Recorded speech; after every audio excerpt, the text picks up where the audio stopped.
The inception of Pizzagate started with a number of Donald Trump advocates looking into the WikiLeaks emails. While the majority of the conversations revealed were uninteresting and nominal, an overall consensus came together to find an atypical amount of nonsensical references to pizza. However you feel about the scandal, we can confirm that high government officials are using Italian cuisine as code word. You ask, how could something so dangerously authoritative run under the guise of such a family-oriented staple dietary custom? To which 4chan exclaimed, exactly. The online community has been volcanic on the controversial prospect, splitting into three pathways beyond those on the Trump train. 1. Nobody likes to take the blame for their own problems, and will jump abroad on any agenda that can claim it to be the government's fault. This group consisted primarily of former Bernie supporters. 2. There are a lot of unanswered questions in the documents, and when things are foggy, the collective tend to lean toward the more sinister explanation. This is where the majority breathe on the matter. And 3. Defendants of fifth pleading business owner James Elefantes. So we are going to take this incredibly skeptically and look at the circumstantial evidence at hand. Even having once met the performance artist, I'm going to hold off on exploring Marina Abramovic's satanic context in relation to the symbolism of Moloch. This video will not review Besta Pizza being owned by litigation counsel Andrew Klein either. I'm not going to even explore the kidnapping of Madeleine McCann, as this video is for those on the fence with the basic premise of Pizzagate, as I am as well, with 1 foot in belief. People like David Icke or Robert Anton Wilson only make sense after you've restudied history outside of the leftist indoctrination center that is the American public education. 9 times out of 10, the men are too much of a leap out of the narrow reality tunnel of the standardized American dream. So an investigation on the Pizzagate scandal goes a bit like this. 2 minutes in, nonsense. This is the danger of letting conspiracy theories run rampant. 5 minutes in, this is creepy, but the hypothesis is still a bit of a stretch. 8 minutes in, Podesta and Elefantes are clearly speaking in code, implying they are hiding something. 10 minutes in, the amount of synchronicities at hand make it difficult to believe they are merely coincidental. 12 minutes in, why don't more people know about this? We begin with John Podesta, Hillary Clinton's campaign head, clicking on a phishing scam by hackers who made his emails public via WikiLeaks. The proponents suggesting the validity of Pizzagate have had one repetitive mantra: just read the emails. Let's have a gander at some of the exchanges. Do you think I'll do better playing dominoes on cheese than on pasta? Sandler said to Podesta. Obama spent about $65,000 flying in pizza and hot dogs from Chicago for a private party at the White House, Fred Burton says to Podesta. The realtor found a handkerchief. I think it has a map that seems pizza related. Is it yours? They can send it if you want, Sandler said to Podesta. Lo and behold, instead of pasta and wonderful sauces, it was a lovely tempting assortment of cheeses. Yummy. I am awaiting the return of my children and grandchildren from their holiday travel so that we can demolish them, Sandler says to Podesta.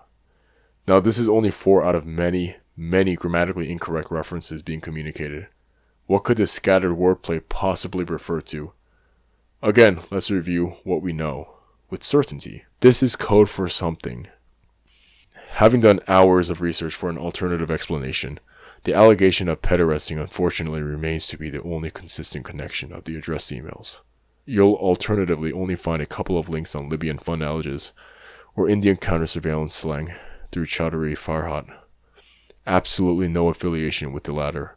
What has come into fruition is the FBI's unclassified enforcement instruction in terms of what to keep one's eye open for when speculating on pedophilic impression, specifically symbolism on jewelry and banners.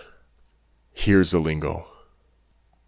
Hot dog equates to boy, pizza to girl, cheese equates to little girl, pasta to little boy, walnut is a person of color, map is semen, and sauce is orgy. This will be the sink or swim moment for the most of you.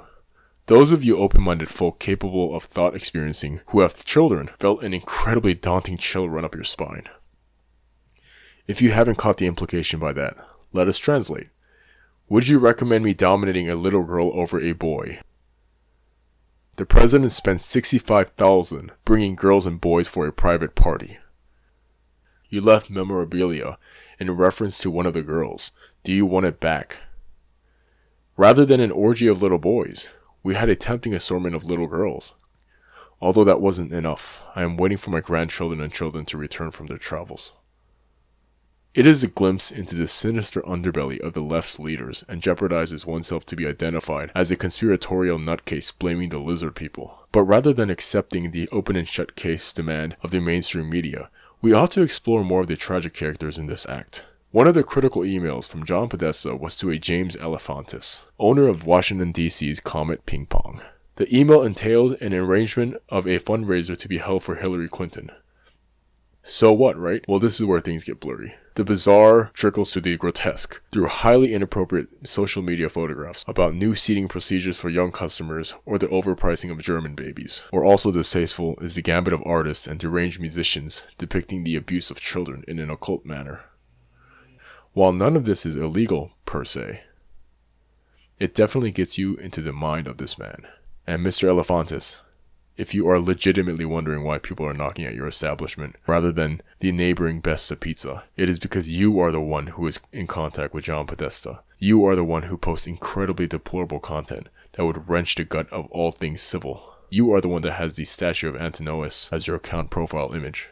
If an individual repeatedly pleads the fifth in this manner, he is likely and usually guilty. Sure, he technically does not deserve a trial by any legal means, but what proponents of Pizzagate have been chanting is simply that if you did nothing wrong, you've got nothing to worry about. But as dramatically stimulating the content may stand, none of this is hard evidence beyond gut-wrenching and disconcerting towards the human spirit. The only thing conclusively undeniable fact, once again, is that high government officials are speaking in code. This has been verified, but there aren't many alternative variables explaining the charges against pedophilia. This is not a 0 to 100 leap into a conspiratorial black hole. At least address this question. Does the information exposed entail on the plus side or negative? I mean, seriously. This is what the hashtag #IStandWithCometFolk, trending vastly, are glancing over, as they haven't looked at the content addressed. So what is so discerning is that Pizzagate suggests that the leftist ideology is far worse than lazy Americans who want free handouts. Rather, these are their leaders. They don't just want free. With an underground tone, they want others to be worse off than they are. There are two possible ways to make oneself feel a sense of fulfillment.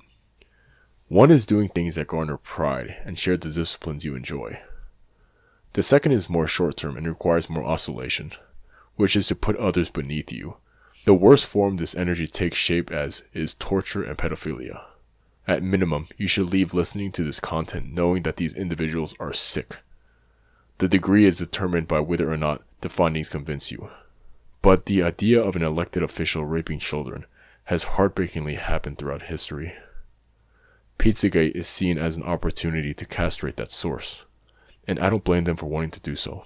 Whether Elefantes is a child abuser on one hand or a sexually depraved, closeted homosexual on the other remains unanswered. The proponents of Pizzagate will not stop their speculation until they have credible reason to do so. Do not blame the citizenry for having the heart to examine a potential tragedy. It's clear that the goals are not to harass a small local business owner. As you can see, they are already using their traditional victim tactic. If you put anything underground, it festers. Open the doors. Show the public where your heart lies. We've heard it once, you'll hear it again. The truth will set you free.